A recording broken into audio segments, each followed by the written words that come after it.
Libro de las Maravillas, por Ramón Llull. Libro 2.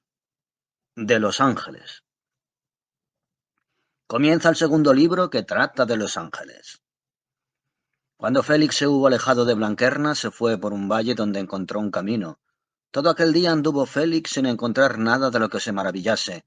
Mientras Félix andaba por aquel valle, deseaba ver alguna maravilla y, pues no la veía, meditó en su ánimo maravillarse pensando en alguna cosa maravillosa. Mientras Félix así cavilaba, llegó a una pequeña iglesia en la que había un ermitaño que tenía el libro de los ángeles y lo leía para tener de los ángeles conocimiento. Félix llegó a la puerta de la iglesia en la que había un altar de San Miguel. Sobre la puerta de aquella iglesia había un hombre pintado que tenía alas y unas balanzas, con lo que se figuraba que San Miguel pesaba las alas. Mucho se maravilló Félix de aquella significación, y dijo al ermitaño estas palabras, después de haber hecho el santo signo de la cruz, la debida reverencia, y haber saludado al hombre. Señor ermitaño, dijo Félix, ¿qué significa esta pintura que hay sobre el portal de vuestra iglesia? El ermitaño dijo a Félix que aquella figura representaba al ángel San Miguel que pesaba las almas. Félix dijo al ermitaño si el ángel era algo, pues mucho lo deseaba saber. Si el ángel es o no es algo. Cuando Félix hubo rogado al ermitaño que le dijera si el ángel es algo, el ermitaño le dio a conocer lo que es un ángel, según estas palabras. Hijo amado, dijo el ermitaño, natural cosa es que toda criatura ame a su semejante, y cuanto más semejantes son unas cosas a las otras, más amadoras son entre sí.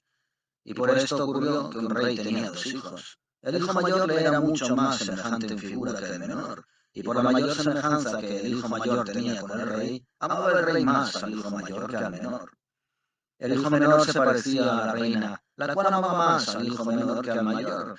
Y porque el rey amaba más al hijo mayor que al menor, la reina estaba disgustada con el rey, y maravillosa del rey, porque amaba al hijo mayor más que al menor. Cuya reina dijo al rey estas palabras: Señor rey, mucho me maravillo de vos, porque amáis más a un hijo que al otro, como sea que ambos son hijos vuestros. Aquel rey era muy sabio, y preguntó a la reina por qué amaba más al hijo menor que al mayor. La reina respondió y dijo que amaba más al hijo menor que al mayor, porque el menor se parecía más a ella. Reina, dijo el rey, ninguna criatura es tan parecido a Dios como el ángel, porque el ángel no tiene cuerpo y es cosa invisible, y tiene mayor poder de entender y amar a Dios que ninguna criatura. Y si el ángel no fuera cosa alguna, seguiríase que Dios no amaría tanto lo que le fuese más, semejante que de semejante. Y vos, reina, tendríais mayor virtud y orden en amar a vuestra semejanza que Dios en amar a su semejanza, y ello es imposible. Señor, dijo Félix al ermitaño, mucho me agrada la semejanza que me habéis dado, por la cual me habéis significado que el ángel es algo, pero mucho me maravillo de la reina, porque no conocía en el rey la naturaleza por la cual amaba más a su semejanza que a su desemejanza, puesto que la reina en ella misma lo conocía. Hijo amado, dijo el ermitaño, tan gran participación hay entre voluntad y entendimiento, que por la voluntad de la reina, que amaba más al hijo menor que al mayor, deseaba el entendimiento de la reina conocer que había la voluntad del rey, naturaleza semejante a la voluntad de la reina, recordando a la reina más a menudo su semejanza en el hijo, que más se le parecía, que en el hijo que se parecía al rey. ¿Qué es ángel? Señor, dijo Félix, el ser del ángel, ¿qué es? ¿Y qué cosa es lo que el ángel es? Dijo el ermitaño estas palabras. Había un rey que no sabía qué era rey ni oficio de rey. Aquel rey cometió un gran hierro contra oficio de rey, y por ese hierro se siguió muy grande daño a toda su tierra y a muchas otras tierras. Mucho se airó el rey de aquel hierro que había hecho, y que no pudo remediar. Tanto mal se había seguido de él. Mucho se maravilló el rey de que tanto daño se hubiera seguido de aquel error que había hecho, y maldijo a su padre que lo había engendrado, y a su madre que lo había concebido, porque no le habían enseñado en su juventud ciencia bastante para que supiera qué es oficio de rey y qué es rey, y porque le habían puesto en oficio que no sabía lo que era, maldecía a su padre y a su madre.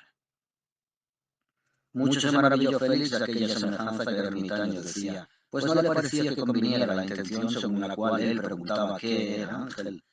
El ermitaño conoció que Félix se maravillaba y que no entendía la semejanza que le había dicho, y dijo esta semejanza a Félix. En un gran monasterio había un santo religioso que en santa vida superaba a todos los demás religiosos que estaban en aquel monasterio. Por la alta vida que aquel santo hombre tenía sobre todos los demás el privilegio de estar solo en una habitación en la que comía y dormía y a Dios rezaba cuantas veces quería. Ocurrió que un día se maravilló pensando qué era aquello por lo que el hombre veía y oía y olía y gustaba y sentía. Estando aquel santo hombre en este pensamiento, un rey acudió a visitar a aquel santo hombre por la gran fama que había oído de la santidad de aquel santo hombre. El rey vio a aquel santo religioso pobremente vestido y vio su pobre lecho en el que el religioso yacía. Y el abad de aquel monasterio alabó al santo hombre por la áspera vida que sufría en el comer, yacer, vestir y en las demás cosas por las que el cuerpo se halla en aflicción. Mucho se maravilló el santo hombre del abad que tales elogios decía, pues, loando al santo hombre, se acusaba a sí mismo y a su orden contra la santa penitencia, a la que su orden estaba destinada por los santos hombres que fueron, los cuales eran hombres de muy grande penitencia. Y cuando aquel santo hombre se maravillaba de los elogios que decía el abad, el rey dijo al abad estas palabras: Natura es de las cosas corporales que vivifican los sentidos corporales cuando se usa de ellas según el modo por el cual el hombre tiene placeres sensuales. Y por eso los hombres mundanos alzan ante la vista hermosos palacios, hermosas vestiduras, y quieren ver cosas bellas, porque la vista tenga mayor placer cuanto más bello sea lo que ve. Lo mismo hacen los hombres mundanos con los demás sentidos corporales, pues por causa del oído quieren oír palabras de elogio, y por el oler quieren nobles olores, y por el gustar quieren manjares delicados y quieren beber nobles vinos, y por el palpar quieren tener muchos paños, muchos lechos y muchas vestiduras, y se mueven hacia carnales deleites. En las palabras que el rey contaba del oficio de la sensitiva, conoció el santo hombre que era la virtud por la cual los hombres sienten las cosas sensibles, a saber, que la virtud sensitiva gusta de usar por natura en semejantes cosas de sí misma en grandes deleites y bienandanzas, pues natural cosa es que toda cosa guste de su semejanza en gran bienandanza. Señor, dijo Félix al santo ermitaño, mucho me maravillo de vuestros ejemplos, pues me parece que nada tiene que ver con el propósito de lo que yo os pregunto. Amigo, dijo el ermitaño, os formulo de intento tales semejanzas, para que vuestro entendimiento se exalte a entender, pues cuanto más oscura es la semejanza, más altamente entiende el entendimiento que aquella semejanza entiende. Tras estas palabras el ermitaño dijo a Félix: Amable hijo, Dios, bendito sea, es recordable, inteligible y amable en sumo grado, y por eso creó al ángel, que está formado por tres especies, a saber, memoria, inteligencia y voluntad. Con la memoria recuerda a Dios, con la inteligencia entiende a Dios, con la voluntad ama a Dios. Así, hijo amado, el ángel con todo su ser contempla a Dios, recordando, entendiendo y amando. Y para que aquella contemplación sea muy grande, quiere Dios que el ángel sea cosa espiritual, sin cuerpo, para que el cuerpo no le empache de contemplar a Dios. Amigo, dijo el ermitaño, ninguna criatura puede ser más parecida a Dios que memoria, entendimiento y voluntad, que son un solo ser, que es el ángel. Estas tres naturalezas del ángel significan en Dios las personas divinas, y la unidad del ángel significa la unidad de Dios, que es una en tres personas. Por lo tanto, hijo, para que de Dios y su obra podamos tener conocimiento, y que en el conocimiento que tengamos lo amemos, lo alabemos y lo honremos, ha creado Dios el ángel a su semejanza, para que en esta semejanza lo conozcamos y amemos. Cuando el ermitaño hubo mostrado a Félix lo que el ángel es, volvió a las semejanzas antes dichas, y dijo que alas en figura de hombre significan que ángel es espíritu que se mueve por el lugar que quiere, sin que lugar alguno pueda dar empacho a su movimiento. Por las balanzas significa que el ángel benigno lleva al paraíso las almas justas, y el maligno ángel se lleva a las almas que mueren en pecado. Por ciencia de rey significase que hay ángel bueno, que sabe aquello para lo que ha sido creado, y que ama lo que ha sido creado. Por ignorancia de rey significase ángel maligno, que en su malicia hace pecar y errar a muchos hombres, como ocurre con la ignorancia del rey, de donde síguense muchos males. Por los otros cinco sentidos corporales significase que el ángel es cosa que se deleita en recordar, conocer y amar a Dios, y ángel maligno es el que se atormenta al recordar, conocer y desamar a Dios. Del entendimiento del ángel. Señor, dijo Félix, mucho me maravillo de cómo el ángel sin ojos corporales pueda tener conocimiento de las cosas corporales. Dijo el ermitaño, en un camino se encontraron dos hombres. El primero de los dos hombres era filósofo, el otro era jurista, y andando por su camino se encontraron con un peregrino, y el filósofo preguntó al peregrino de dónde venía. El peregrino dijo al filósofo que venía de Jerusalén, y el filósofo preguntó al peregrino por Jerusalén y sus lugares. El peregrino contó al filósofo la disposición de la ciudad de Jerusalén según la había visto y según la imaginación que le instruía sobre ello. El jurista dijo al filósofo que mucho le maravillaba que el peregrino pudiera tener conocimiento de la disposición de Jerusalén, puesto que no la veía corporalmente. Respondió el filósofo y dijo que virtud de imaginación es imaginar aquello que se ha visto y no se ve, y por esa imaginación el entendimiento puede entender las cosas corporales, aunque no las haya visto corporalmente. Señor, dijo Félix, el peregrino, porque había visto Jerusalén, pudo imaginarla, y por la imaginación la podía significar al entendimiento para que la entendiese. Pero el ángel no tiene ojos corporales y por eso no puede imaginar lo que no ha visto, y por achaque de imaginación no lo puede entender. Dijo el ermitaño que un maestro leía una gran lección a sus discípulos. Entre aquellos discípulos había un discípulo que era presuntuoso, orgulloso, vanidoso, y no entendió la lección que entendieron los otros discípulos. Aquel discípulo juzgó que el maestro no entendía lo que decía, y sostuvo lo contrario de lo que era la verdad de la lección. Gran disputación hubo entre maestro y discípulo. El maestro dijo al discípulo estas palabras: cuéntase que el ángel entiende por voluntad, y voluntad quiere por entendimiento, porque amando el ángel a Dios entiende a Dios, y entendiendo a Dios, ama a Dios. Y por esto le ha dado Dios poder de que, cuando ame algo, incontinente, lo entienda, y cuando entiende algo, incontinente, lo ama si es amable, o lo desama si es aborrecible. Porque así como hay ordenación entre imaginación y vista corporal para que el hombre pueda imaginar lo que ha visto corporalmente, así, y mucho más, ha dado Dios ordenación entre el entendimiento del ángel, que le entiende, y la voluntad, que lo ama. Y por esa ordenación el ángel, amando, entiende lo que ama o desama. Cuando el maestro hubo dicho estas palabras, el discípulo conoció que la razón por la que no había entendido la lección del maestro era porque desamaba entender por humildad y amaba entender por orgullo y por vanagloria. Aquel discípulo dijo al maestro y a los discípulos estas palabras: entre un caballero y un clérigo, disputa había por un castillo, pues cada uno de ellos decía que el castillo era suyo. Según verdad, el castillo era del caballero, el cual entendía que el castillo era suyo. El clérigo creía que el castillo fuese suyo y pensaba entender lo que no entendía.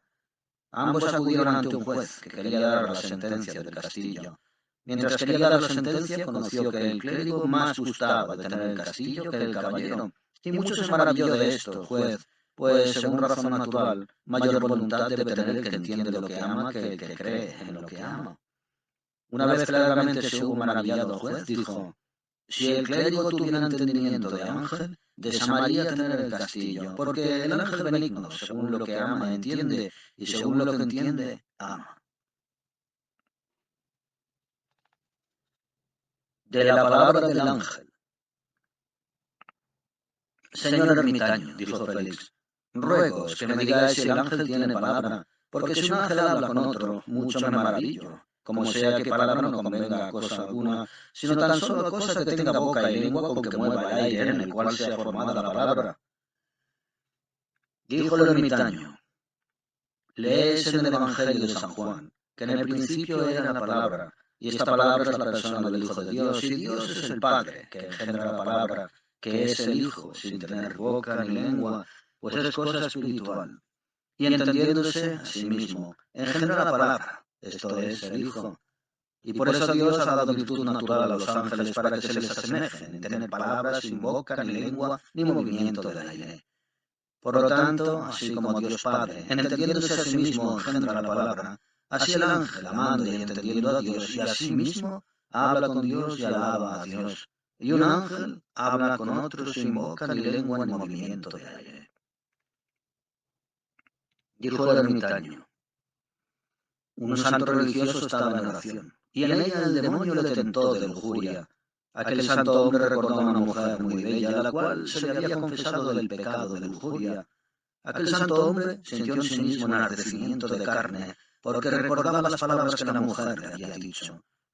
La voluntad de aquel religioso tuvo placer en lo que la memoria recordaba, hasta que el entendimiento tuvo conciencia de aquel recuerdo y de aquella voluntad y enardecimiento. Por la gran conciencia del entendimiento, la voluntad volvióse así a desamar, y la memoria a olvidar los placeres de la lujuria. Y por eso el santo hombre conoció él el modo según el cual el entendimiento habla espiritualmente con la memoria y la voluntad, aunque ni el entendimiento ni la memoria ni la voluntad tengan boca ni lengua ni muevan el aire. El ermitaño dijo a Félix que un pastor dormía al sol, y por el gran calor del sol la humedad sufrió, pues la sequedad del calor la consumió en el vientre del pastor. Y por eso, por causa de poca humedad, el pastor durmiendo soñaba que iba a una hermosa fuente en la cual bebía un león, del cual tenía gran miedo el pastor. Aquel pastor imaginaba la belleza de la fuente y se airaba porque el león no se iba de la fuente, y así el pastor hablaba en su alma espiritualmente. Señor, dijo Félix, ¿de qué modo un ángel habla al hombre? Dijo el ermitaño, un caballero era alcalde, y estaba en una ciudad que era de un noble rey. Aquel rey era muy justo y muy sabio, y al principio cuando fue nombrado alcalde, era aquel caballero hombre justo y leal. Ocurrió que aquel caballero fue hombre muy injusto y avaro en su oficio. Un día ocurrió que el alcalde consideró el mal estamento en que se encontraba, y mucho se maravilló de quién le había desviado del buen estamento en que estar solía. Mientras en eso pensaba, sintió en su alma tristeza y contrición, por la cual tuvo grave pesar. Mucho tiempo pasó el alcalde en tristeza y en dolor, por las faltas que había cometido contra su oficio, y mientras contrición tenía, no hacía injuria ni usaba mal de su oficio. Un día ocurrió que un mercader le llevó una hermosa copa de plata llena de monedas para que no ahorcara a su hijo que había causado muerte. Mientras el mercader le presentaba la copa, él sentía alegrarse su alma representándose la copa y tuvo propósito de no hacer justicia, porque deseaba el presente de la copa. Y cuando el alcalde hubo tomado la copa y hubo formado propósito de no hacer justicia en el hijo del mercader, sintió entristecerse su alma, que tuvo conciencia de las culpas que cometía, y por ello el alcalde tuvo conocimiento del modo según el cual el buen espíritu y el maligno hablaban con su alma. Libro tercero. Del cielo. Comienza el tercer libro que trata del cielo. Cuando Félix hubo hablado largamente con el ermitaño acerca de los ángeles, se puso en camino y salió a buscar maravillas por las cuales pudiese amar y conocer a Dios. Mientras Félix caminaba por un gran bosque, relampagueaba y tronaba y llovía.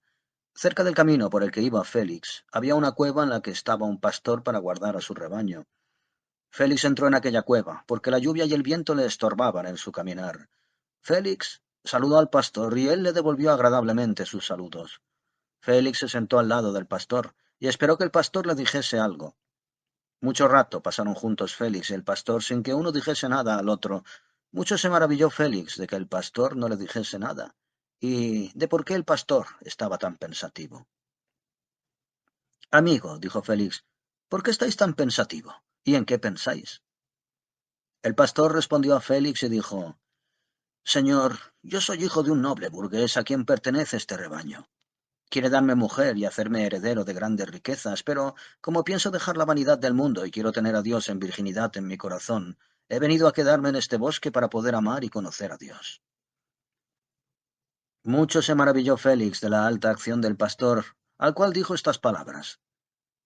En un monasterio había un santo hombre religioso, el cual estaba siempre muy alegre porque amaba a Dios y se sentía sin pecado mortal.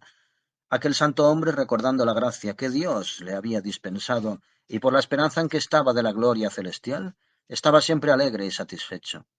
Y por eso, querido amigo, dijo Félix al pastor, pues habéis dejado, por amar y conocer a Dios, riquezas y bienandanzas temporales.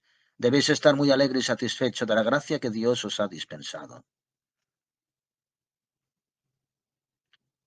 Del cielo empíreo. Señor, dijo el pastor, mucho me maravillo de que sea el cielo empíreo, ni de qué modo estén los ángeles y las almas de los santos hombres en el cielo empíreo ante Jesucristo y Nuestra Señora. Y pues me parece que aquel cielo sea muy apropiado para glorificar y hallarse en gran bienandanza, por eso imaginaba su disposición, según estas palabras. Señor Dios, dijo el pastor, vos sois luz y fuente de vida, y por eso pienso que aquel lugar donde vos os presentáis a los santos de la gloria esté iluminado por luz, la cual aparece en las estrellas que hay en el firmamento y en los planetas. Y en aquella luz, Señor, estarán los cuerpos glorificados, que estarán iluminados en aquella luz del cielo empíreo, y esos cuerpos iluminarán aquel cielo que es luz. Amigo, dijo Félix, por luz significase sabiduría y sabiduría significa luz, y por luz significase gloria, y por tinieblas significase pena e ignorancia. En las palabras que Félix decía de la luz, tuvo conocimiento el pastor de que Félix poseía sabiduría, y dijo a Félix que un noble rey estaba muy iluminado por sabiduría, y en su consejo había muchos hombres, muy sabios, justos y honrados, en quienes residía mucho bien. Aquel rey estaba en un gran palacio en el que había muchas ventanas por las cuales entraba la luz del sol que iluminaba todo el palacio, en el cual había muchas honradas personas que estaban ante el rey, el cual los iluminaba con buenas costumbres, y aquellos hombres en los que residía mayor sabiduría y justicia, caridad y humildad, estaban más cerca del rey. Aquel rey hablaba con su pueblo que ante él estaba de la nobleza y la alteza de Dios y de la obra que tenía en sí mismo y en sus criaturas. Y hablaba de la caridad, justicia y sabiduría que debe haber entre un rey y su pueblo. Tantas buenas palabras mediaban entre el rey y su pueblo, y tan grande era el resplandor del sol que entraba en el palacio, que todo el palacio resplandecía de luz y de buenas cualidades, y en todos los hombres que allí estaban había gran alegría. Mucho se maravilló Félix de la hermosa semejanza que el pastor le había dado del cielo empírico y de Jesucristo y los santos de la gloria, y dijo al pastor estas palabras. Del firmamento. Félix preguntó al pastor por qué se mueve el firmamento, a saber si se mueve por sí mismo o por otra cosa. Dijo el pastor que el fuego se mueve hacia arriba porque todas sus partes son movativas por forma, inmóviles por materia, residiendo en toda la forma de la materia, forma levitiva. Dijo Félix, ¿por qué el firmamento se mueve en derredor? Respondió el pastor y dijo que el fuego se mueve hacia arriba en línea recta porque todas sus partes se dirigen derechamente hacia arriba, y por eso no se mueve el fuego circularmente, porque si lo hiciera estaría compuesto de partes circulares, como el firmamento. Dijo Félix, ¿al firmamento quién lo sostiene? Repuso el pastor que el sostén del firmamento es natural por movimiento circular. Amigo, dijo Félix, ¿por qué causa las estrellas que hay en el firmamento y los planetas influyen en los 4 elementos y en lo que se compone de los elementos? El pastor dijo, porque el sol y el fuego se parecen en fulgor. El fuego calienta más fuertemente a sí mismo y a las otras cosas en verano que en invierno, porque el sol se encuentra en mayor fulgor en los lugares donde hay verano que en los lugares donde hay invierno. Así pues, por causa de los multiplicamientos de fulgor operados en el fuego y por la participación de la esencia de las cosas celestiales con las terrenales, se da la influencia por la que preguntas. Preguntó Félix al pastor si en los 12 signos y en los 7 planetas hay calor, humedad, frialdad y sequedad. Repuso el pastor que los astrónomos han adecuado las 3 cualidades antedichas a los 12 signos y a los 7 planetas, porque son ocasión para multiplicar las 3 cualidades de los elementos con mayor fuerza en un tiempo que en otro, y ello es por razón de la influencia que los cuerpos terrenales reciben de los celestiales. Félix preguntó al pastor si hado o astro eran cosa necesaria. Repuso el pastor diciendo que Dios ha ordenado todo cuanto existe para amarle y conocerle, y Dios ha dado virtud para que unas criaturas tengan poder sobre otras, de modo que Él sea por esto conocido y amado. En las palabras que había dicho el pastor entendió Félix lo que las palabras significaban acerca del hado y del astro, y dijo al pastor estas palabras. Contra un noble rey faltó un caballero. El rey tuvo preso mucho tiempo a aquel caballero, en el cual pensó hacer justicia. En el tiempo en que tocaba hacer justicia, el caballero mandó unas cartas al rey, y en esas cartas se contenían estas palabras. Dios ha dado virtud a poder de rey, por la cual un rey puede juzgar y puede perdonar. Aquella virtud es semejante al poder de Dios, que puede dejar usar el cuerpo del firmamento, influyendo con su virtud en los cuerpos terrenales. y el poder de Dios puede constreñir a aquella virtud a contraria influencia, según quiera juzgar o perdonar en los hombres, en los cuales natura nada puede contra la justicia y el poder de Dios. Amigo, dijo Félix, las estrellas que corren por el aire, ¿qué son? Dijo el pastor. Una vez ocurrió, mientras yo me instruía en teología y filosofía, que la luz de una candela encendida bajaba por el humo de una candela apagada, y esta luz, quemando la humedad y la frialdad y sequedad del humo que a su lado se movía, bajó y encendió la candela. Mucho se maravilló Félix de la sabiduría del pastor, al cual dijo estas palabras. Amigo, mucho me maravillo de que hayáis dejado la ciencia de teología y de filosofía, y os hayáis venido a vivir en este bosque, en el cual os veo estar solo y pobremente vestido, y os veo forzado a guardar el rebaño. Señor, dijo el pastor, en las ciudades están los filósofos para que los 5 sentidos corporales se ejerciten en percibir las diversas obras que se llevan a cabo en las ciudades por la multitud de las gentes. Pues por aquellas obras corporales que los hombres ven y oyen, multiplícase el saber en el alma del hombre. Ocurrió una vez que un filósofo, una vez instruido, se fue a solazar fuera de la ciudad y vio a un buey que comió mucho rato en un campo de trigo. Cuando el buey estuvo saciado, salió del trigal y se entró en el desierto, y se tendió junto a un árbol, y rumió, y masticó lo que había recogido en aquel campo de trigo. Aquel filósofo volvió a la ciudad, y por el ejemplo que había aprendido del buey, subió a una alta montaña con todos sus libros, y en aquella montaña permaneció mucho tiempo recordando lo que había aprendido, y halló nuevos saberes, y miraba a los animales para percibir algunas cosas por la usanza de los animales a los que miraba. Humildemente vestido iba, para ser humilde, y para que su ciencia no le moviera a vanagloria. Pobremente yacía para no dormir mucho, poco comía y bebía, para vivir mucho. En aire puro estaba, para hallarse sano y para que su entendimiento pudiese ser sutil al redactar los libros de filosofía que componía, para por ellos mejor entender los libros de teología. Mucho plugo a Félix la vida del pastor, y en sus palabras conoció que el pastor era filósofo.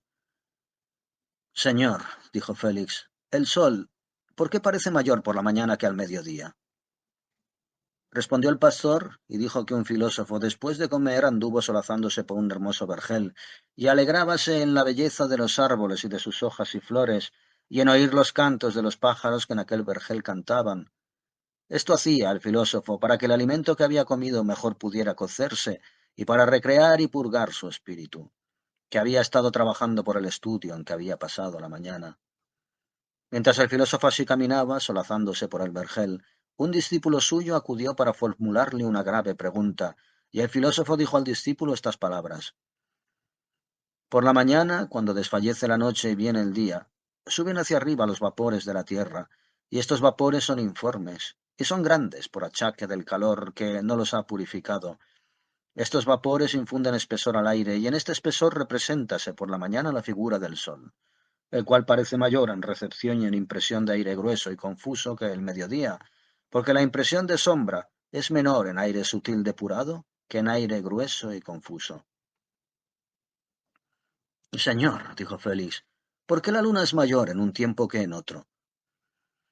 El pastor se maravilló de que Félix le llamase señor en aquella ocasión y de que al comienzo no le hubiese llamado señor, siendo así que el pastor era el mismo al comienzo cuando se encontró con Félix que al final cuando se separaron.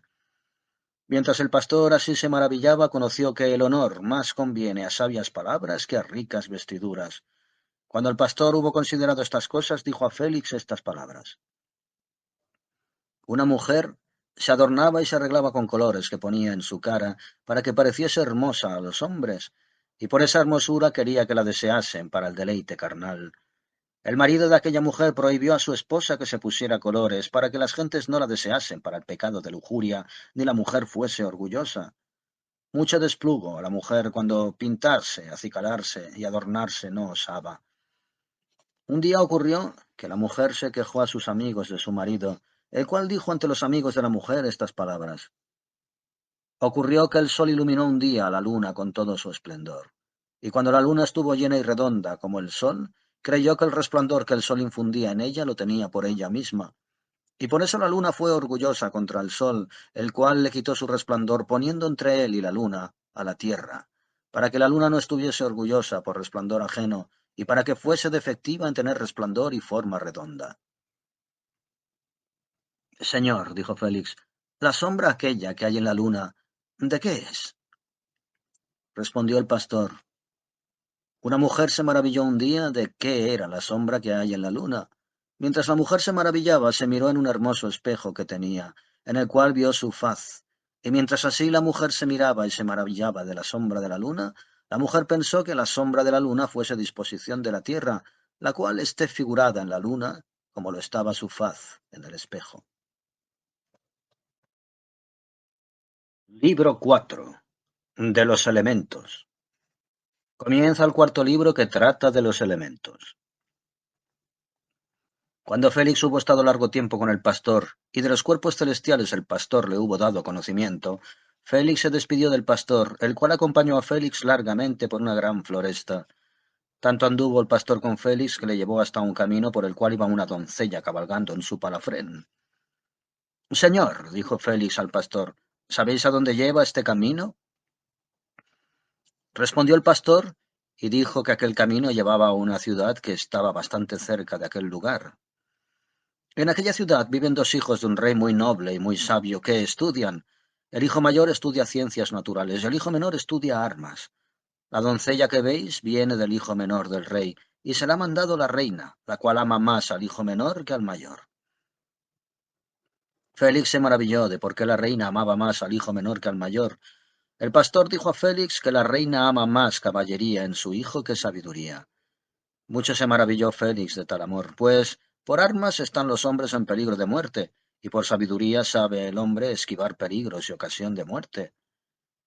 Señor, dijo Félix, ¿cuál es la causa por la que el rey hace que se instruya al hijo mayor en filosofía y al hijo menor hace instruir en armas? Respondió el pastor y dijo que el rey tiene mayor necesidad de tener sabiduría natural que ciencia de armas, pues por ciencia natural puede el rey tener conocimiento de Dios y de su persona, y puede conocer la manera según la cual sepa reinar y gobernarse a sí mismo y a su pueblo. Y porque el rey tiene menester de hombres bien acostumbrados en hechos de armas, por eso el rey hacía instruir al hijo menor en hechos de armas, para que con armas sea guarda del hijo mayor, que será rey después de la muerte de su padre. Mucho plugo a Félix la conducta del rey y de sus hijos, y deseó que muchos reyes tuviesen parecida conducta. Mientras Félix y el pastor hablaban, vieron venir al rey que volvía de ver a sus hijos, a los que había visto bien adoctrinados en las ciencias que aprendían. Félix y el pastor hicieron acatamiento al rey según convenía al rey, y el rey saludó a Félix y al pastor. El rey dijo a Félix estas palabras. Amigo, ¿cuál es la razón por la que me habéis hecho acatamiento y honor? ¿Cómo sabéis que yo soy digno de que me hagáis honor? Señor, dijo Félix, en una ciudad había un rey que era muy mal acostumbrado. Mientras el rey pasaba por la plaza de aquella ciudad, un peregrino pasaba por aquella plaza, y no hizo al rey acatamiento semejante al que los demás le hacían. El rey se airó mucho contra el peregrino, porque no le había hecho acatamiento como los demás. Aquel peregrino dijo al rey estas palabras.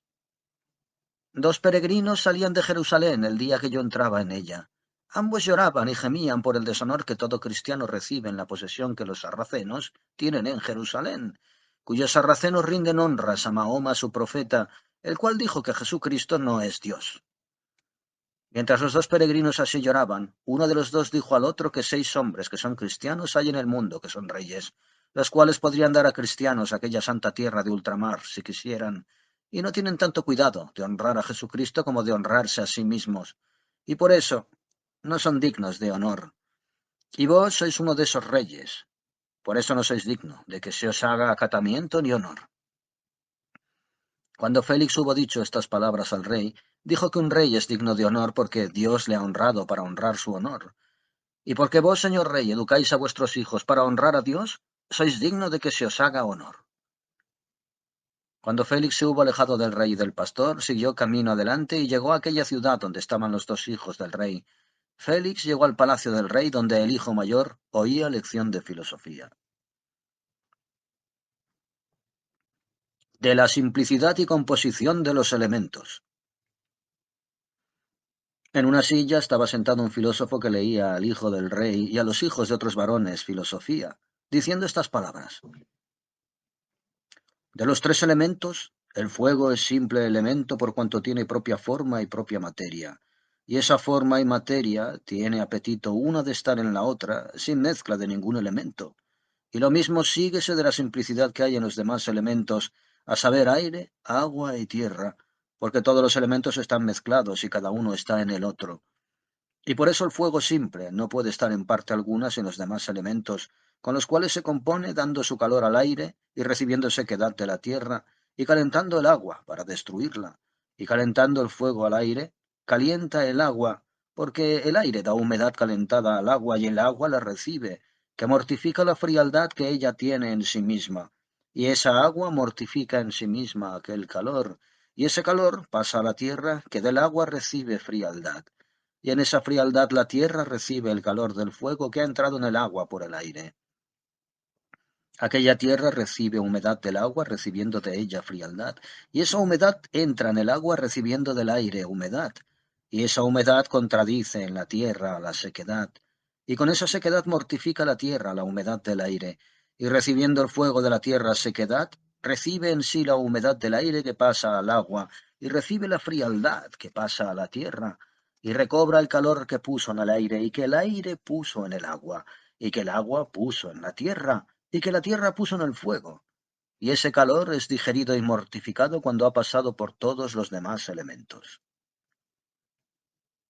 En el ejemplo que el filósofo había dicho del fuego y del calor, tuvo el hijo del rey conocimiento de la simplicidad y de la composición del fuego y de los demás elementos, y repitió la lección por semejanza según estas palabras. El fuego tuvo apetito de engendrar el grano de pimienta, y reunió 3 puntos de sí mismo con 3 puntos de la tierra y con 2 puntos del aire, y reunió el fuego 2 puntos de sí mismo y con 1 punto de sí mismo reunió otro del agua. Por eso hubo 3 grados en la pimienta, en la cual hubo calor en 4 grado, y sequedad en 3 grado, y humedad en 2 grado, y frialdad en 1 grado. Lo que es en la pimienta 4 grado es fuego compuesto, y lo que es 3 grado es tierra compuesta, y lo que es 2 grado es aire compuesto, y el 1 grado es agua compuesta. La esencia del fuego que existe por el cuarto, tercero, segundo y 1 grado es el fuego simple. La esencia de la tierra que existe por el tercero, segundo y 1 grado es la tierra simple. La esencia del aire que existe por todos los grados en el aire simple es.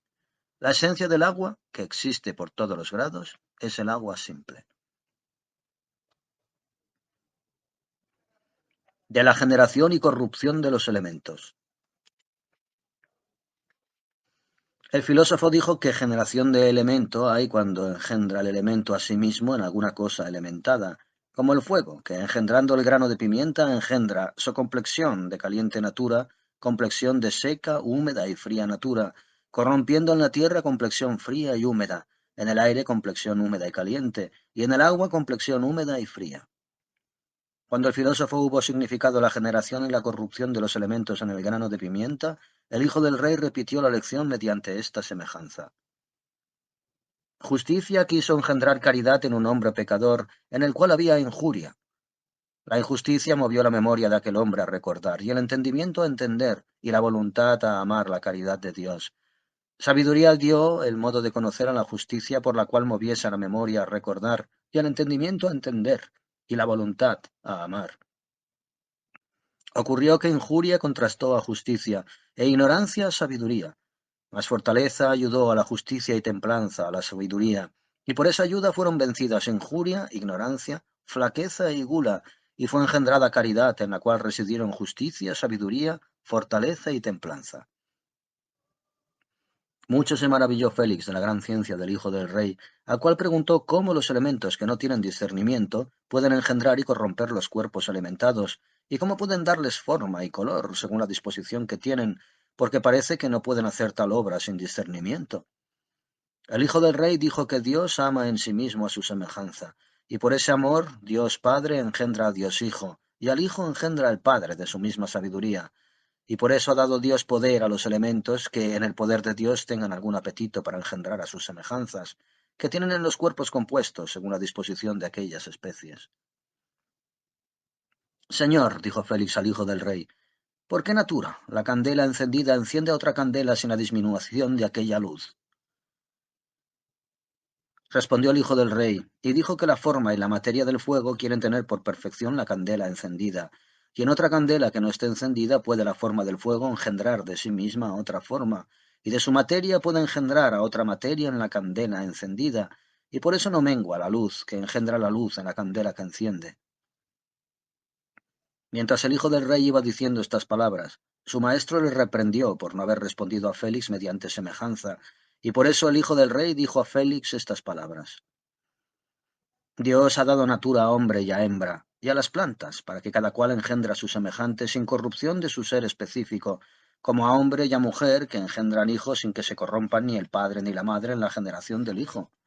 Lo mismo síguese de la generación de los árboles, pues el árbol engendra de sí mismo a otro árbol semejante, sin corrupción de su ser específico. Estas generaciones están así ordenadas para dar alguna semejanza de que en la generación del Hijo de Dios no hay ninguna corrupción. Del movimiento de los elementos. El filósofo leyó y dijo que Dios creó 4 esencias, a saber, ignitas, aeritas, acuetas, terrestritas, según su cuenta en el libro llamado Caos. Aquellas 4 esencias fueron creadas a la vez y a la vez fueron un hile, que es llamado caos. Cada una de aquellas 4 esencias consiste en forma y materia, y la forma es pura acción, y la materia es pura pasión, moviéndose la forma por toda la materia, y siendo movida toda la materia por toda la forma.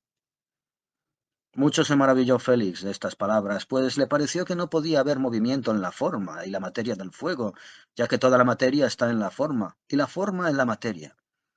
Félix rogó al filósofo que le expusiera las palabras, y el filósofo dijo al hijo del rey que asegurase a Félix mediante alguna semejanza de aquello de lo que Félix dudaba.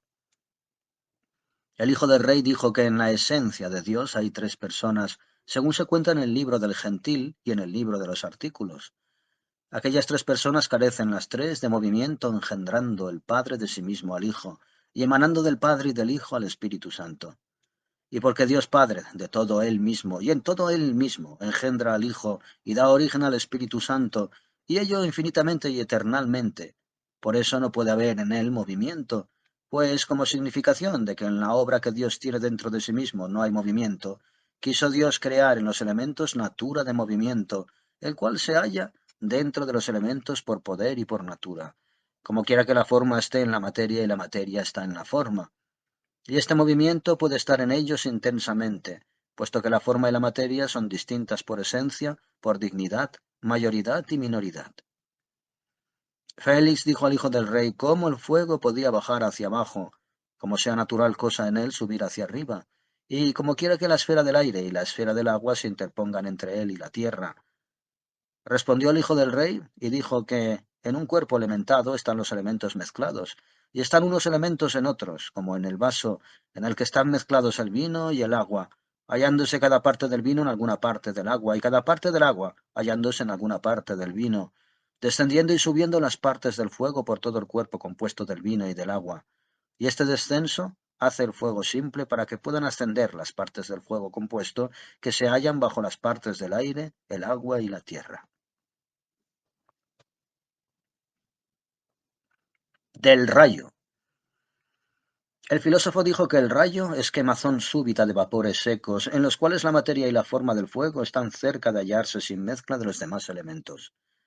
Por lo tanto, cuando ocurre que los vapores suben tan alto que el sol y el fuego casi han consumido en ellos la frialdad y la humedad, entonces el gran calor del fuego se mueve de aquel lugar soberano y desciende súbitamente, quemando por la línea del trayecto en los lugares donde haya más vapores secos, y los quema para que la forma del fuego se halle en la simple materia del fuego sin los demás elementos.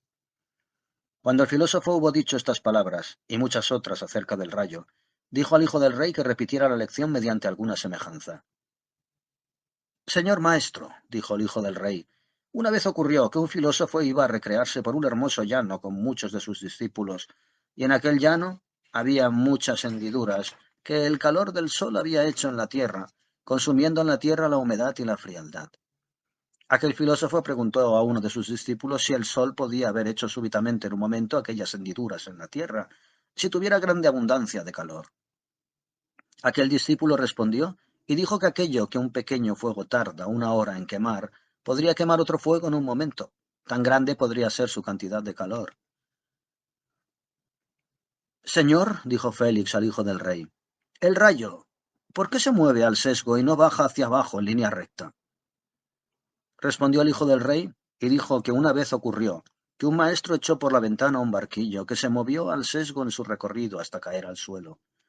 Aquel maestro preguntó a un discípulo suyo por qué causa el barquillo había caído en línea oblicua y no en línea recta. El discípulo respondió y dijo que el barquillo, por ser ancho y delgado, cae por el aire al sesgo, hendiendo el aire con su tenuidad y desplegando su amplitud en el aire. Señor, dijo Félix al hijo del rey, el resplandor que cuando relampaguea se engendra en el aire y parece que sea fuego, ¿qué es? El hijo del rey dijo que un discípulo hizo esta misma pregunta a su maestro, el cual en el centro de un copo de estopa arrojó agua y luego prendió fuego a la estopa, la cual súbitamente ardió hasta llegar al centro, en donde aquella estopa estaba mojada. Tal semejanza hizo aquel maestro al discípulo para que en aquella semejanza le significase cómo el fuego, que está en su región, por abundancia de su gran calor, quema en las nubes los vapores cálidos y secos, y no puede quemar los vapores en los que hay gran humedad y frialdad. Del trueno. Dijo el filósofo en la lección, que trueno es herimiento de vapores cálidos y secos en el aire movido por combates de vientos uno contra otro. Y estos vientos son movidos por la ponderosidad de las nubes que los apremian, teniendo el agua y la tierra apetito hacia su centro. Repitió el hijo del rey la lección y dijo esta semejanza. Un rey tenía sitiado un castillo contra el cual hacía disparar muchas catapultas. En aquel castillo había una catapulta que disparaba las huestes del rey. Ocurrió una vez, por la noche, que la piedra que bajaba del castillo hacia la hueste del rey y la piedra de la catapulta del rey que subía hacia el castillo chocaron en el aire y se hirieron con tal poder que ambas piedras se quebraron y salió de ellas tan gran fuego que alumbró a toda la hueste del rey. El choque de las dos piedras fue tan grande que despertó a todos los que dormían en la hueste del rey, y tuvieron muy gran pavor del golpe que oyeron y de la luz que vieron, el cual fue fuego que quemó los vapores cálidos y secos que había en el aire en el que las dos piedras se encontraron. De las nubes. Leía el filósofo y decía que las nubes se engendran de los vapores que salen del mar y de la tierra, y en esos vapores están encadenados y enlazados los cuatro elementos. Por el fuego y por el aire suben los vapores, pues el fuego y el aire son ligeros, y en el enlazamiento que el agua y la tierra tienen con el fuego y el aire, suben hacia arriba, y el fuego y el aire, que están en su región, atraen hacia ellos los vapores del agua y de la tierra, para que con aquellos vapores puedan depurar el fuego y el aire, que en aquellos vapores están mezclados con el agua y con la tierra.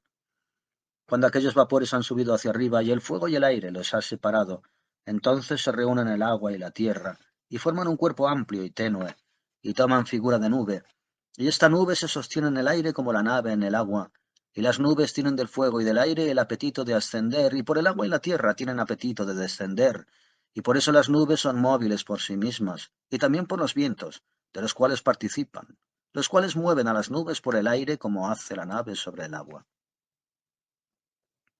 El hijo del rey repitió la lección y dijo, en una montaña estaba un pastor, y por la mañana vio que sobre él se engendró una nube que subió hacia arriba.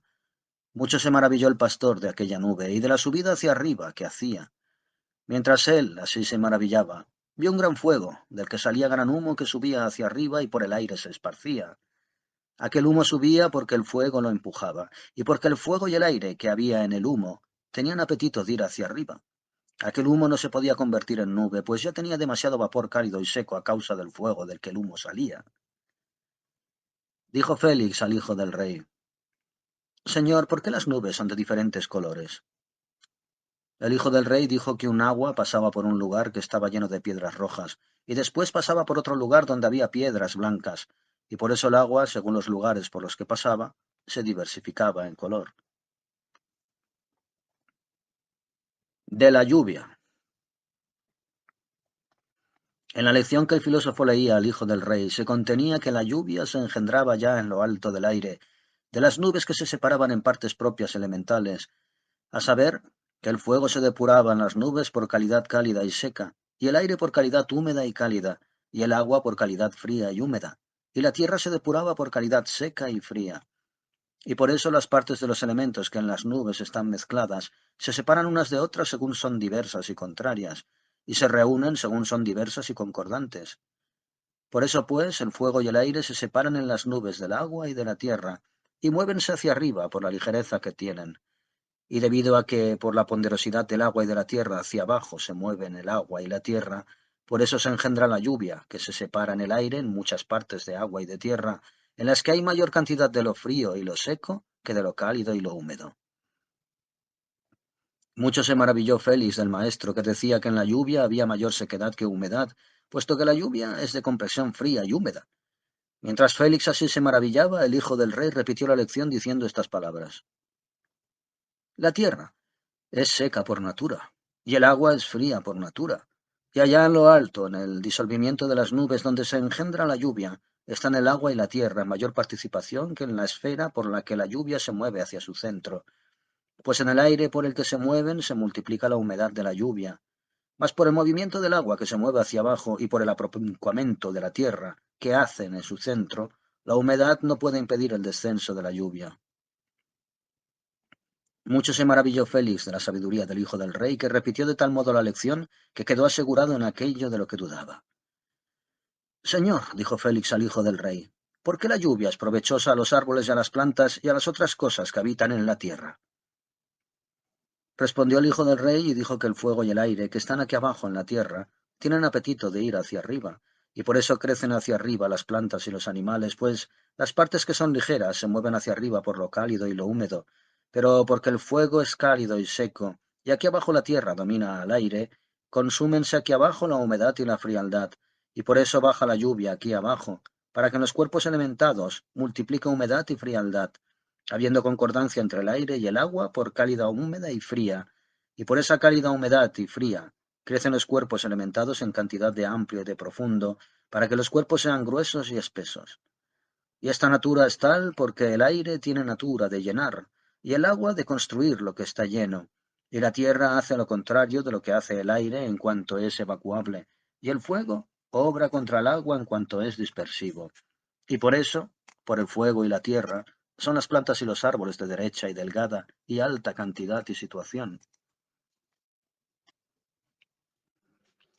De la nieve y el hielo. Dijo el filósofo que la nieve se engendra en el aire cuando la lluvia baja por el aire, y en el aire se convierte en humedad por gran abundancia de frialdad, por la cual se llena el agua del aire y el agua encierra aquel aire en sí misma. Y porque el aire es de complexión húmeda y en sí contiene resplandor blanco, por eso se colorea el agua con la color del aire, por cuya color se hace la nieve de blanca color. Félix dijo al filósofo que por qué natura se formaba el hielo en el agua. El filósofo dijo al hijo del rey que le respondiera, y el hijo del rey dijo estas palabras. En el agua están el fuego y el aire, que tienen apetito de ir hacia arriba. Y por eso cuando el fuego quiere subir arriba con su calor y con la sequedad que tiene por la tierra, son el aire y el agua contrarios a aquella subida de calor y de sequedad, y el aire constriñe en sí la humedad tan fuertemente que de ellos engendra hielo, que es cuerpo sólido, que impide la subida del vapor del agua, en cuyo vapor tiene apetito el fuego y la tierra de subir hacia arriba. Dijo Félix al filósofo, ¿por qué natura las burbujas del agua suben hacia arriba por el agua de la fuente? El hijo del rey dijo que esas burbujas están llenas por dentro de aire, y la vestidura que hay por de fuera es agua que constriñe en tal manera que el aire no pueda salir de ella, y esta agua no podría subir por el cuerpo del agua de la fuente sin la ligereza del aire, cuya ligereza contiene en sí, conteniendo al aire en sí misma. De los vientos. Leía el filósofo y decía que el viento es aire movido por apremio de nubes que tienen apetito de ir hacia el centro de la tierra, cuyo aire movido está entre las nubes y la tierra, y huye por este medio hacia otro lugar donde no haya descenso de nubes. Estas palabras y muchas otras dijo el filósofo del viento en su lección, cuya lección repitió el hijo del rey según esta semejanza. Un hombre preguntó a un sabio qué era el viento, y el sabio dijo a aquel hombre lo que era el viento, mas aquel hombre no pudo entender por las palabras que el sabio decía lo que era el viento. El sabio hizo llenar un odre de viento sobre el cual puso una gran piedra que mucho pesaba, por el gran peso de la cual reventó el odre y salió el viento de aquel odre. Félix Preguntó al filósofo por qué natura había cuatro vientos principales, a saber, levante y poniente, y austro y tramontana. Respondió el filósofo diciendo que viento de levante es engendrado por vapores cálidos y secos, y viento de poniente es engendrado por vapores fríos y húmedos, y el austro es engendrado por vapores húmedos y cálidos, y el viento engendrado de tramontana es por vapores secos y fríos. La causa por la cual los vientos son así engendrados por diversos vapores es porque, según es diversa la región, son las nubes diversas en calidades concordantes y contrarias. El hijo del rey dijo que de los cuatro vientos principales se engendraban otros cuatro vientos, a saber, Jaloque, Mistral, Gregal y Ábrego. Estos cuatro vientos dependen de las mezclas de las calidades en donde son engendrados los vientos principales. De estos ocho vientos son engendrados otros ocho por temperadas calidades, y otros vientos hay que no son naturales según las disposiciones del sol, mas son naturales según las disposiciones de las tierras y de las montañas, y según los accidentes por los cuales unas nubes se mueven contra otras. Del tiempo. En la lección que el filósofo leía se trataba del tiempo, a saber, de los cuatro tiempos del año: estío, invierno, primavera y otoño. El tiempo del estío se rige por lo cálido y lo seco, el de invierno por lo frío y por lo húmedo, y la primavera por atemperamiento de calidad húmeda y cálida, y el tiempo de otoño por atemperamiento de calidad fría y seca. En el tiempo del estío hay concordancia entre el fuego y la tierra, porque el fuego, que es cálido y seco, sube hacia arriba sobre la tierra en las plantas, y consume el fuego la frialdad en esas plantas, con su calor y con el resplandor del sol, por el cual el fuego se multiplica en calor y en sequedad. La tierra mortifica en estío la humedad del aire en las plantas, porque el fuego concorda con la tierra, contra el agua y el aire.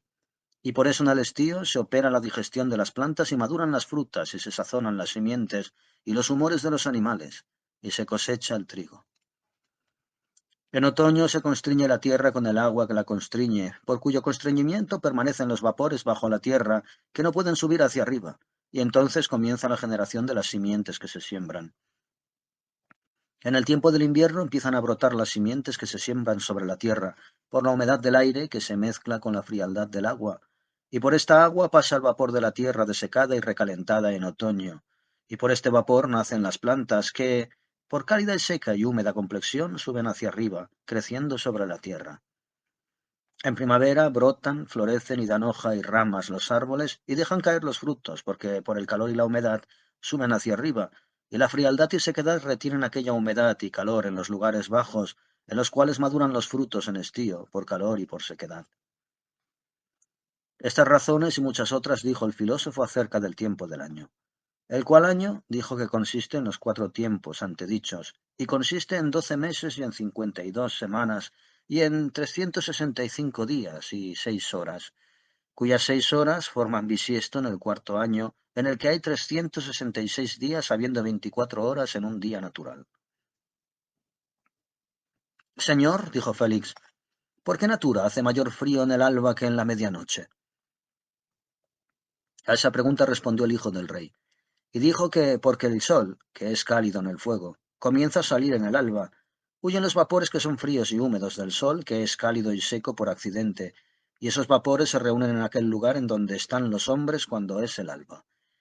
Y por eso hay en aquel lugar mayor frialdad en el alba de la que había en la medianoche, cuando los vapores fríos y húmedos no se habían reunido en aquel lugar, porque el sol les era más lejano en la medianoche que en el alba.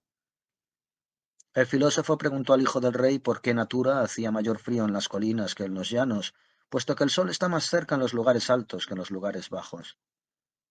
Señor maestro, dijo el hijo del rey, en los lugares altos se depuran más fuertemente el fuego y el aire, moviéndose hacia arriba del agua y de la tierra, que se mueven hacia abajo, que no lo hacen en los lugares bajos, en los cuales el fuego y el aire no tienen tanto poder como tienen en los lugares altos. Y por eso, cuanto más se depuran y se separan el fuego y el aire en los lugares altos, más que en los lugares bajos, tanto más se conjugan el agua y la tierra en los lugares altos, más que en los bajos. Por esa mayor conjunción hay mayor frialdad en las colinas que en los llanos, según se muestra manifiestamente por las nieves y las aguas que hay en las colinas. Señor, dijo Félix al hijo del rey, ¿por qué natura hay más sutil aire en las colinas que en los llanos? Respondió el hijo del rey, y dijo que en las colinas está el aire más cerca de su esfera que en los lugares bajos, y esa esfera del aire está bajo la esfera del fuego, y esta esfera del fuego está sobre la esfera del agua, bajo cuya esfera está la esfera de la tierra. Por lo tanto, como esto sea así, síguese que el aire sea más depurado y más sutil, donde está más lejos de la mezcla del agua y de la tierra, que se mezcla más fuertemente en los vapores que son fríos y gruesos que en los vapores que son cálidos y sutiles. El filósofo preguntó al hijo del rey por qué natura está el agua del pozo caliente en invierno y fría en estío. El hijo del rey respondió y dijo que en estío están abiertos los poros de la tierra, por donde sale el calor que el fuego y el sol atraen hacia arriba. Y cuanto más sube hacia arriba el vapor del fuego, más se depura de la frialdad que permanece abajo. Y este vapor es mayor en frialdad donde menos calor hay. Mas porque en invierno el agua constriñe la faz de la tierra, que no el vapor del fuego. Por eso el vapor del fuego que está bajo la tierra calienta en invierno el agua en los pozos y en las fuentes, como el fuego que calienta el agua en la olla. El filósofo dijo al hijo del rey que le dijese por qué natura el fuego calienta el agua en la olla. Respondió el hijo del rey y dijo que en el agua hay naturalmente calor por causa del fuego que es compuesto con el agua, mas porque el fuego con el que es compuesta el agua no tiene tan gran poder en el agua que está en la olla, antes de que esté caliente como ella misma tiene en sí misma. Por eso el agua es más fría que caliente, pero por el gran calor que hay en el fuego que está bajo la olla, y porque su calor pasa al agua por la olla, por eso el fuego multiplica en el agua calor y mortifica frialdad. Leía el filósofo y decía que la mar es salada porque se mueve hacia arriba y hacia abajo. Hacia arriba, porque el fuego y el sol la calientan y atraen hacia arriba sus vapores cálidos y secos, y porque el agua es ponderosa por su natura, muévense sus vapores fríos y húmedos hacia abajo. Y porque el agua redonda, muévense en derredor y por longitud, según la oblicuidad de su rotundidad, por la cual se mueven las olas del mar y de la tierra, y se mueve el mar de Inglaterra, porque la oblicuidad se inclina a una parte en un tiempo y en otro tiempo se inclina a otra parte. Y por eso se produce la influencia del movimiento con ayuda del viento que mueve la mar por el apremio de las nubes, según hemos dicho ya. Por lo tanto, como esto sea así, y porque por el movimiento y mezcla y turbación de vientos y calidades se engendran calor y sequedad, por eso el agua de la mar, que naturalmente es de complexión fría y húmeda, se convierte accidentalmente en complexión cálida y seca, y por esa complexión se vuelve estable.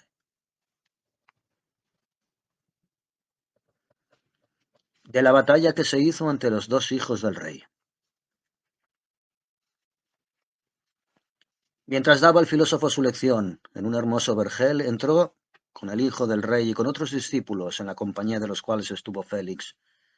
Mientras el filósofo con sus discípulos caminaba por el vergel, contemplando los árboles y las flores y las aguas y las demás cosas que eran placenteras de ver, el maestro que enseñaba armas al otro hijo del rey vino con el hijo del rey a quien enseñaba armas, y para que el hijo del rey que estudiaba filosofía se recrease ante él, en un hermoso prado el hijo del rey con su maestro esgrimió largo tiempo. Después del arte de esgrima, montó el hijo del rey en un hermoso caballo, y con muchos compañeros justo, y tiró a las tablas, y usaba de las armas según su maestro le enseñaba. Largamente se solazó y usó del arte de armas el hijo del relevante, su hermano, y mientras el hijo del rey así combatía y jugaba con sus compañeros, he aquí que acudieron muchos caballeros. Entre aquellos caballeros había un caballero que acusaba de traición falsamente y contra verdad a un escudero. Aquel caballero era muy orgulloso y muy fuerte, y bien acostumbrado en armas. El escudero era hombre de poca fuerza y no tenía tan descomunal persona como el caballero, pero tenía derecho, en el cual confiaba. El rey, que era padre de los dos infantes, enviaba al caballero y al escudero a su hijo, para que ante él se batiesen y en la batalla su hijo aprendiese a combatir. En el campo estuvieron el caballero y el escudero, y al principio el caballero dio muy grandes golpes al escudero, y al fin tuvo fuerza y poder el escudero, por los cuales venció y mató al caballero. Mucho se maravilló el hijo del rey que estudiaba armas del vencimiento del caballero, según cómo empezó, y según la grandeza del caballero y la poquedad del escudero, y según que el caballero estaba más acostumbrado en armas que el escudero. Parecía que el caballero debía vencer al escudero. Estando así el hijo del rey, el filósofo conoció que el hijo del rey que estudiaba armas se maravillaba, y dijo estas palabras, por las cuales el hijo del rey percibiera la razón, por la cual el escudero había vencido la batalla. En un árbol había un gallo con muchas gallinas. Bajo aquel árbol acudió una raposa, la cual vio que el gallo y las gallinas estaban en el árbol. Aquella raposa se movió tanto, corriendo y saltando y jugando bajo el árbol, que el gallo que miraba sin parar a la raposa perdió su poder y cayó del árbol, y la raposa lo tomó y le dio muerte. Cuando el filósofo hubo dicho las palabras de la raposa y del gallo, el hijo del rey que estudiaba filosofía expuso las palabras que el filósofo había dicho y dijo: contemplando el gallo a la raposa tenía miedo, y por ese miedo se mortificaba el poder del gallo cuanto más miraba a la raposa. Tanto miró el gallo a la raposa teniendo miedo, que su poder se durmió y se debilitó, y cayó del árbol. Hermano amado, dijo el hijo del rey, ¿por qué significación de la batalla decís vos estas palabras? Respondió su hermano y dijo que el caballero, pensando en la falsedad que hacía contra el escudero, perdía fuerza y poder, y por esa consideración la conciencia le hería y le vencía, y lealtad y verdad confortaban y devolvían al escudero su fuerza y su poder, cuanto más el escudero pensaba en el buen derecho que tenía.